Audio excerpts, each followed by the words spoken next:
जय मसीह की। Glory to Lord. आशा है आप सब अच्छे होंगे, आत्मिक उन्नति कर रहे होंगे और प्रभु का वचन देख मैं शीघ्र आ रहा हूँ, इसलिए जागते रहो और तैयार रहो के अनुसार यदि आलसी और लापरवाह नहीं हुए हैं तो आपकी तैयारी अच्छी चल रही होगी।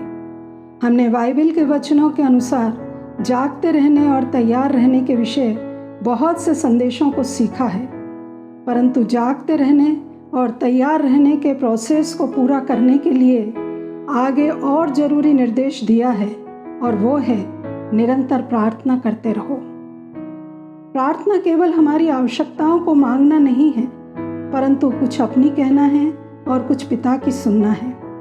अपने जीवित खुदा की स्तुति करना है, महिमा करना है, वचन को स्मरण करना है और प्रभु को स्मरण कराना है कि आपने पहले भी ऐसा किया है और आज भी करेंगे।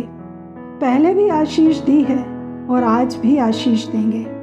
हमने पहले धीरज रखा था और पाया था, हम आज भी धीरज रखेंगे और पाएंगे। तो प्रार्थना ही वो प्रक्रिया है जहाँ परमेश्वर अपने लोगों के बीच आनंद लेते हैं, उनसे मुलाकात करते हैं। यीशु प्रचार करते, सेवकाई करते और प्रार्थना के लिए अलग स्थान पर चले जाया करते थे। मत्ती 14:23 के अनुसार यीशु लोगों को विदा करके प्रार्थना करने को अलग पहाड़ पर चले गए। लूका 6:12 के अनुसार उन दिनों में वो पहाड़ पर प्रार्थना करने गए और पिता से प्रार्थना करने में सारी रात बिताई। 9:28 में लिखा है, इन बातों के बाद वो पतरस, यूहन्ना, याकूब को साथ लेकर प्रार्थना करने के लिए पहाड़ पर गए। यशाया 50 उसके 4 वचन में यीशु मसीह के विषय में लिखा है, प्रभु यहोवा ने मुझे सीखने वालों की जीभ दी है कि मैं थके हुओं को अपने वचनों के द्वारा संभालना जानूं।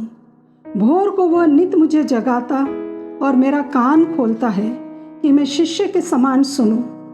यह यीशु मसीह के लिए पुराने नियम की भविष्यवाणी थी जो मरकुस 1:35 में यीशु पूरी कर रहे थे। भोर को दिन निकलने से बहुत पहले वे उठकर निकले और एक जंगल के स्थान में गए और प्रार्थना करने लगे। यीशु अपनी विनती लेकर जाते थे ऐसा नहीं, परंतु यीशु कहते हैं, मुझसे सीखो क्योंकि ऐसा समय आएगा जब हम बातों को नहीं समझ पाएंगे। इसलिए पहले से हमें पिता से सुनने के लिए तैयार रहना है कि जब वो समय आए और वो बात हो, तब हमें प्रार्थना में जानना है कि उसकी इच्छा क्या है।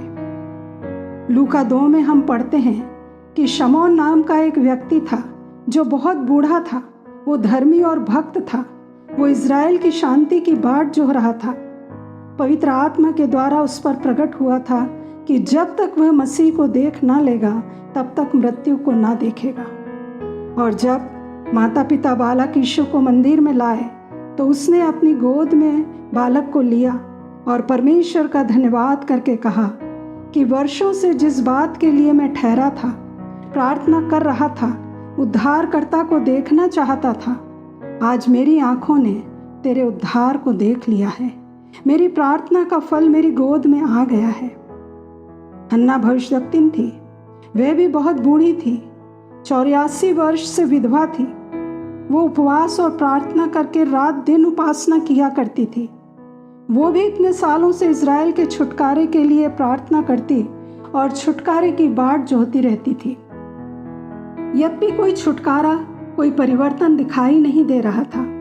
विपरीत बातें और ज़्यादा बढ़ती जा रही थीं, फिर भी उसने प्रार्थना करना नहीं छोड़ा। हो सकता है किसी विषय पर हम लंबे समय से प्रार्थना कर रहे हैं, निराश हो गए हों, पर याद न छोड़ें, प्रार्थना का फल हमारी गोद में लौट आएगा। प्रार्थना करते रहना है, यह महत्वपूर्ण है। समय जल्दी आएगा। लगातार प्रार्थना में लगे रहें। किसी को दिखाई नहीं देगा, पर कुछ हो रहा है। गेतसेमनी के बगीचे में यीशु प्रार्थना कर रहे हैं, पर चेले सो गए। हम भी उनसे कुछ अलग नहीं हैं। जब इतना बड़ा आत्मिक युद्ध चल रहा है और हम सो रहे हैं, हमारा रोल सही रूप से हम नहीं निभा पा रहे हैं। थोड़ी ही देर में मानव इतिहास में इतना बड़ा फेरबदल होने वाला है और चेले सो रहे हैं। परंतु यीशु ने उन्हें छोड़ा नहीं और कहा, उठो, चलें, देखो। आज हमसे भी यीशु कह रहे हैं, उठो, चलें, देखो। प्रार्थना का महत्वपूर्ण भाग है, मेरी नहीं पर तेरी इच्छा पूरी हो। प्रार्थना का जवाब जरूर आएगा, चाहे वो हाँ में हो या ना में। प्रार्थना का उत्तर हमारी अपेक्षा के अनुसार मिलेगा ऐसा नहीं है। यीशु ने अपना हृदय पिता के सामने उंडेल दिया, पर उत्तर मिला नहीं। यीशु ने जब गेतसेमनी को छोड़ा, एक बड़ा चैलेंज उनके सामने था। क्रूस की पीड़ा उनके सामने थी, परंतु यीशु जानते थे यदि परमेश्वर की इच्छा अनुसार उनके साथ हो रहा है तो अब वो आगे की बातों के लिए तैयार हैं। प्रार्थना का दूसरा महत्वपूर्ण भाग है प्रतीक्षा, धीरज। धीरज के साथ बाट जोहते रहना प्रार्थना का प्राण है। हम पिता से हट करके, जिद करके कुछ भी मांग सकते हैं, किंतु अपनी मांग पूरी करने हेतु धीरज ही सबसे बेस्ट तरीका है, क्योंकि हमें पता नहीं जो हम मांग रहे हैं वो हमारे लिए लाभकारी है या हानिकारक। बीज बो दिया है, फूटेगा जरूर। सिंचाई करते रहें और राह देखें, बाट जोहें। जिस समय भी मौसम अनुकूल होगा, अर्थात जिस घड़ी आशीष ग्रहण करने के योग्य पात्र बन जाएंगे, उसी दिन बड़ी घटना घट जाएगी।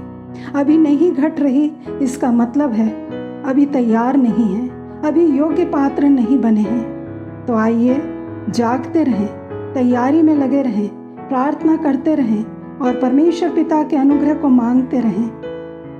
हे यहोवा, भोर को हमारी प्रार्थना आपको सुनाई दे और हम प्रार्थना करके आपकी बाट जोहते रहें। हमें अपना मार्ग दिखाएं और उस पर चलने का अनुग्रह भी दें। हमें प्रार्थना करने का आत्मा दीजिए। हमारे कानों को खोद कर खोलें कि आपकी धीमी आवाज़ सुनने की हमें आदत हो जाए। आपकी उपस्थिति को हम महसूस कर सकें, आपके स्पर्श को पा सकें। प्यारे पिता, जितने आपको ढूंढ रहे हैं वे सब हर्षित और आनंदित हों, और जितने आपका किया हुआ उद्धार चाहते हैं वे निरंतर कहते रहें, यहोवा की बड़ाई हो। यीशु मसीह के नाम में आमीन, फिर आमीन।